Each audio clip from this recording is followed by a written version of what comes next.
Today's story is about Peng Daxiang, a painter from Guangdong province who became one of China's most infamous counterfeiters. Arrested in 2013 at the age of 73, Peng Daxiang, a Chinese artist from Shantou, Guangdong province, gained notoriety as one of China's most prolific counterfeiters. He was found responsible for producing templates used in nearly 97% of counterfeit yuan bills circulating in China. He is said to have produced counterfeit bills for decades using nothing more than simple tools like a pencil and a magnifying glass, astonishing many. Using only a magnifying glass and a film camera, he meticulously hand-drew currency designs to create printing plates.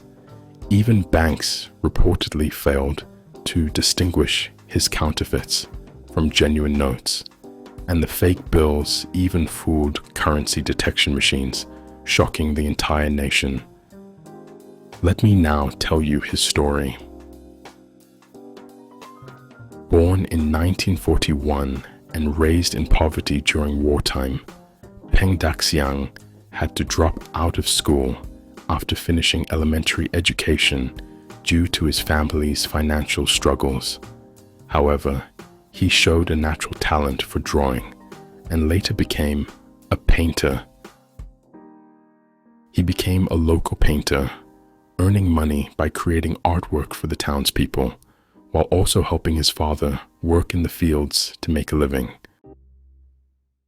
During the Cultural Revolution, 1966-1976, as China faced severe economic hardship, Peng Daxiang became intrigued by the food ration coupons in use at the time. It was then, during his youth, that he first stepped onto the path of crime by counterfeiting these ration coupons. Using just a magnifying glass and a pencil, Peng Daxiang successfully replicated the ration coupons after carefully studying them. Despite the strict control over food distribution in China at the time, his forgeries were so flawless that no one suspected them. As shortages worsened, the black market for ration coupons grew, and Peng continued to hone his exceptional artistic skills to produce more copies. This brought newfound prosperity to his once impoverished family. His counterfeit ration coupons were reportedly so convincing that they were nearly impossible to distinguish from the real ones. Later, Peng began a romantic relationship with a woman in his village. At her suggestion, he started replicating official ID cards, company business cards, and fake seals. Each of his forgeries was so meticulous and realistic that they were indistinguishable from the genuine items. In the 1980s, with the economic development and reforms that followed the opening up of China, the market economy was introduced and the rationing system was abolished. As a result, Peng had to find work again. He started a printing business, but it failed, leaving him with significant debt. As his once comfortable life became difficult again, Peng Daxiang recalled his previous experiences and expanded his criminal activities to include counterfeiting currency.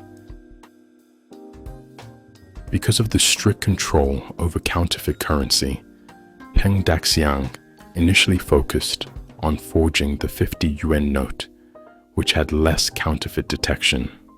He invested a lot of time carefully drawing each detail by hand. Eventually, he succeeded in producing bills that were indistinguishable from the real ones, overcoming his financial difficulties. Not only that, but he also developed increasingly sophisticated counterfeiting techniques over time. It didn't stop there. He eventually met the famous counterfeiter Wu Hanlu in the counterfeit currency industry, who recruited him to join his operation. Although Wuhan Lu offered technical support, including computers, Peng Daxiang, not knowing how to use them, refused the offer and continued to work by hand. He successfully forged his first 100 yuan note, which even the bank's counterfeit detection machines couldn't detect. This marked the beginning of the trade in counterfeit templates and the foundation of a larger-scale counterfeiting operation. After making a vast amount of money from this venture, Peng Daxiang's mindset changed. He divorced his wife, began a relationship with a younger woman, and became even more consumed by greed. Later, he uncovered the secret of the color-shifting ink used in national currency.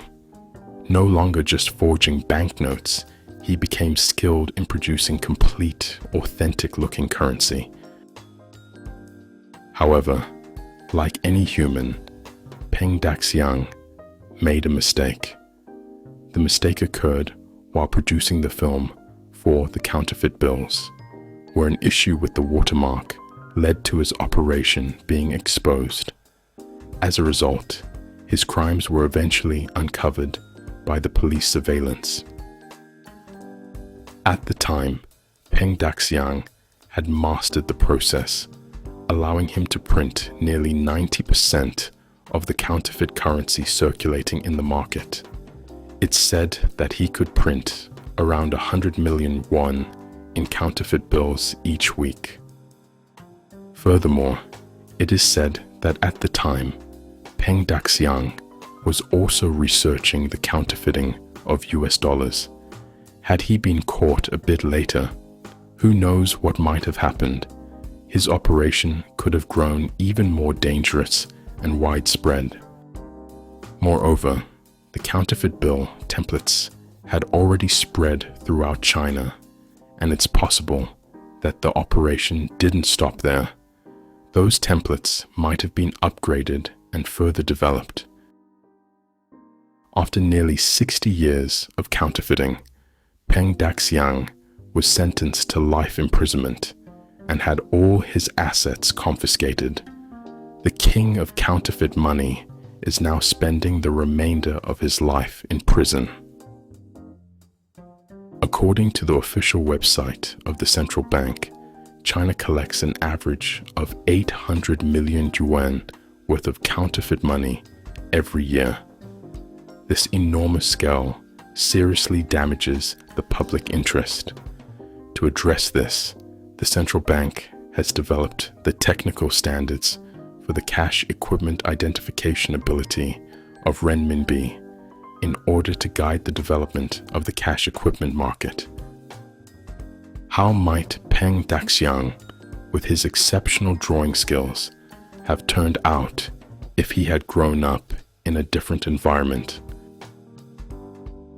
Thank you for listening to my story.